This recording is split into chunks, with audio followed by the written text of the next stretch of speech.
Hello दोस्तों, कैसे हैं आप सब। आशा करता हूँ आप लोग बहुत अच्छे होंगे। आज हम लेके आए हैं क्लास 10th चैप्टर नंबर 1 प्रकाश संश्लेषण के बारे में। आज हम जानेंगे क्लास 10th साइंस के मोस्ट वीवीआई टॉप 20 क्वेश्चन। चलिए बिना देरी करते हुए चैप्टर नंबर 1 की तरफ बढ़ते हैं। आज चैप्टर नंबर 1 पढ़ाएंगे क्या, प्रकाश संश्लेषण प्रकाश प्रवर्तन तथा अपवर्तन के बारे में। चलिए क्वेश्चन नंबर फर्स्ट क्या कह रहा है, सूर्य से आने वाले प्रकाश पुंज निम्न में से कौन सा है। ऑप्शन नंबर ए अभिश्रित, ऑप्शन नंबर बी समांतर प्रकाश पुंज, ऑप्शन नंबर सी है अपसृत प्रकाश पुंज, ऑप्शन नंबर डी है इनमें से सभी। तो मतलब जो सूर्य के आने वाले जो प्रकाश पुंज होते हैं ना, वो कहलाता है समांतर प्रकाश पुंज। क्या कहलाता है, समांतर प्रकाश पुंज। Option number B is the correct answer. Question number 2 कह रहा है क्या, से किरणों के समूह को कहते हैं, क्या कहते हैं। ऑप्शन नंबर ए प्रकाश पुंज, ऑप्शन नंबर बी किरण पुंज, option number C A B दोनों, ऑप्शन नंबर डी इनमें से कोई नहीं। तो किरण के समूह को कहते हैं प्रकाश पुंज और किरण पुंज दोनों कहते हैं। क्या कहते हैं, प्रकाश पुंज और किरण पुंज दोनों।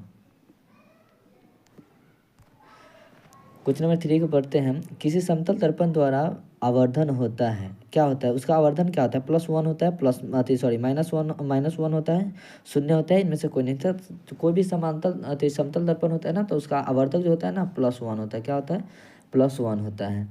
क्वेश्चन नंबर 4 की तरफ बढ़ते हैं, निम्नलिखित में से किस दर्पण द्वारा किसी वस्तु का आभासी प्रतिबिंब मिल सकता है। तो क्या मिल सकता है, तो ऑप्शन नंबर ए है समतल दर्पण से, ऑप्शन नंबर बी है उत्तल दर्पण से, ऑप्शन नंबर डी है अवतल दर्पण से। मतलब दर्पण द्वारा किसी वस्तु का आभासी प्रतिबिंब बनता है ना, तो इनमें से सभी होता है। कौन कौन होता है, तो अवतल होता है, समतल होता है, उत्तल दर्पण होता है। क्वेश्चन नंबर 5 क्या कह रहा है, क्या आकाश का नीला रंग होना किस परिघटना का परिमाण किया गया है। क्या कहा गया है, मतलब नीला आसमान होना किस कारण से होता है। तो प्रवर्तन होता है, अपवर्तन होता है, परिकरण होता है, इनमें से कोई नहीं। मतलब जो आकाश का नीला का जो रंग होता है ना, वह परिघटन करने के समय परिमाण उस परिकरण होता है। क्या होता है, परिकरण। परिकरण मतलब होता है मतलब चारों तरफ यह मतलब घूमते रहता है।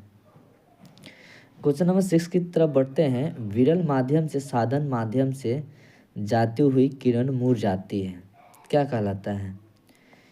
ऑप्शन नंबर ए अभिलंब की ओर, ऑप्शन नंबर बी अभिलंब से दूर, ऑप्शन नंबर सी अभिलंब के साथ संपाती, ऑप्शन नंबर डी इनमें से कोई नहीं। तो जो होता है मतलब जो साधन के माध्यम मुड़ जाती है ना, तो उसको कहते हैं अभिलंब की ओर मुड़ जाना। क्या होता है, अभिलंब की ओर मुड़ जाना। Option number first is the correct answer. Question number 7 क्या खड़ा है, एक उत्तल लेंस होता है, क्या होता है, सभी जगह समान मोटाई का। ऑप्शन नंबर बी होता है बीच की अपेक्षा किनारों पर मोटा, ऑप्शन नंबर सी कह रहा है किनारों की अपेक्षा बीच का मोटा, ऑप्शन नंबर डी कह रहा है इनमें से कोई नहीं। तो इसका करेक्ट आंसर हो जाएगा किनारों की अपेक्षा के बीच मोटा होना। क्या होता है, मोटा होना।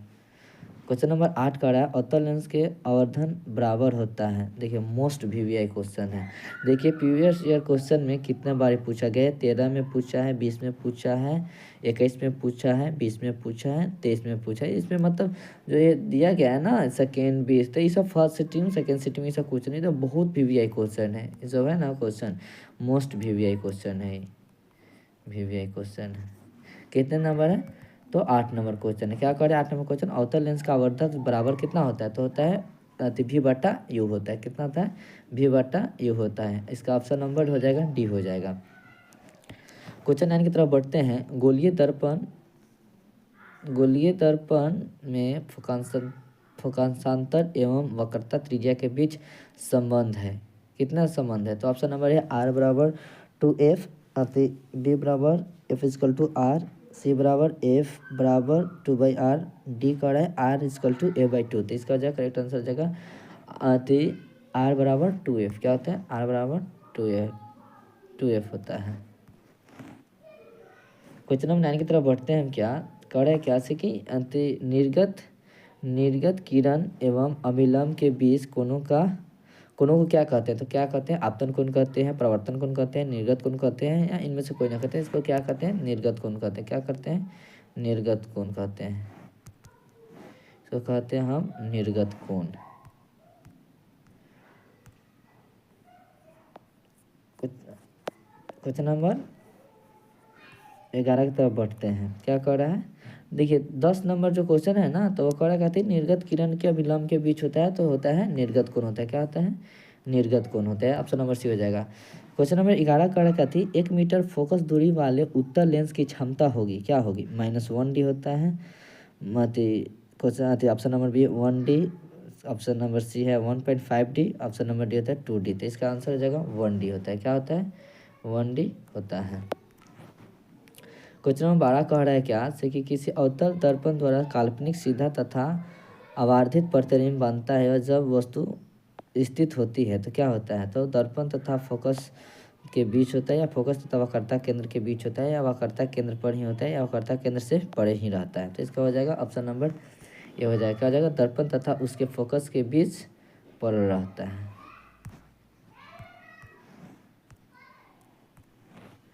क्वेश्चन नंबर 12 कह रहा है क्या से कि क्वेश्चन नंबर 12 तो देख लिए। क्वेश्चन नंबर 13 की तरफ बढ़ते हैं।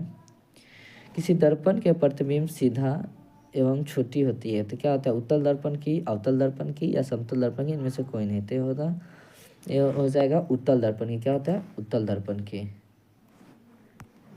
क्वेश्चन नंबर 14 कह रहा है कहते हैं अवतल दर्पण है, आभासी अपसारी है, इनमें से क्या चीज़ है? अपसारी है।